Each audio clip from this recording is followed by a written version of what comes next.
What's globalization?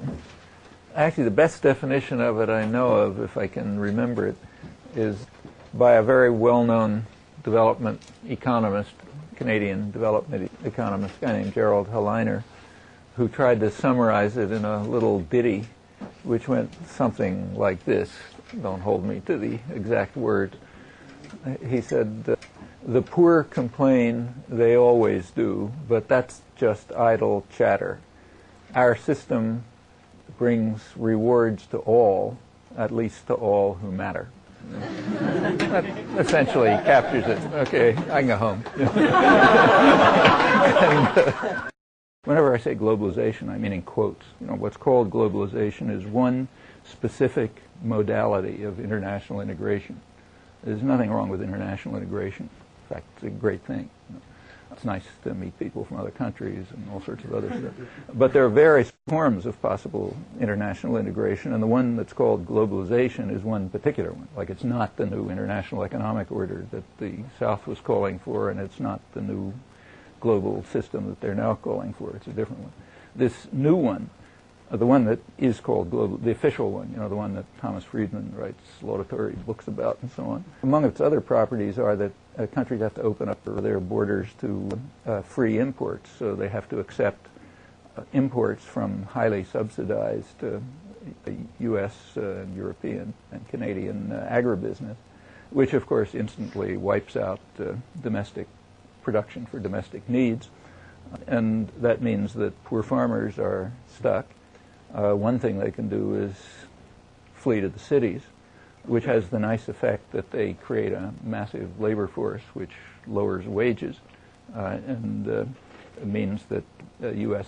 and European manufacturers, or by now Japanese and Korean manufacturers who are putting, say, assembly plants or whatever abroad, can benefit from cheaper labor, and consequently wages can go down, and in fact do go down while the economy booms. Mexico is a dramatic case. But if farmers don't move to the urban slums to become an excess labor force, they again, and try to produce something, it can't be commodities for the domestic market for food, because they'll be wiped out by imported goods. So once again, they become what's called a rational peasant in the technical literature. A rational peasant is a peasant who understands that you have to produce for export and you have to seek the maximum profit. Okay, so you sort of spell that out: produce for export, stable markets, maximum profit. Well, you get the same answer as before: coca, poppies, and so on. And that's what's happening. So the globalization, in particular the undermining of the attempts of the South 30 years ago to create a form of globalization directed toward the interests of the developing world. That means, almost the entire world. One of the major consequences of this, and it's no big secret, like you can read it in standard books of political economy and so on, was to greatly accelerate production of what we call drugs. I mean, they're not the most lethal drugs. The most lethal ones are produced in places like North Carolina. But what we call lethal drugs here, peasants have been driven to it. They really have no choices, in part by the choice, and it was a choice, it's not an economic law, the choice by the powerful states 30 years ago to institute a particular form of international economic integration, what's called globalization, in preference to another one.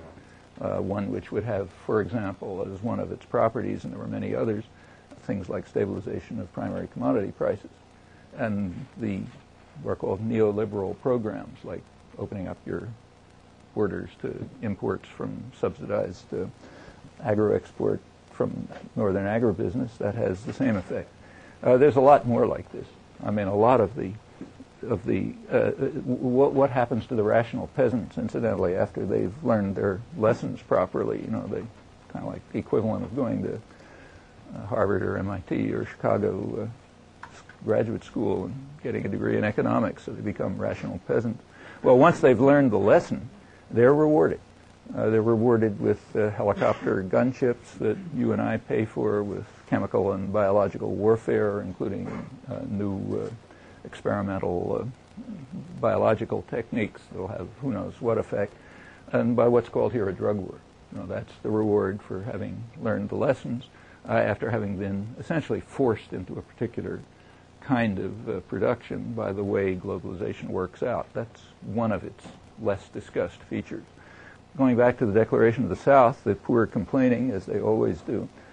They're calling for globalization, for international economic integration. They want this, but are calling for a form that will be based on the right of development, and in particular the right of independent development.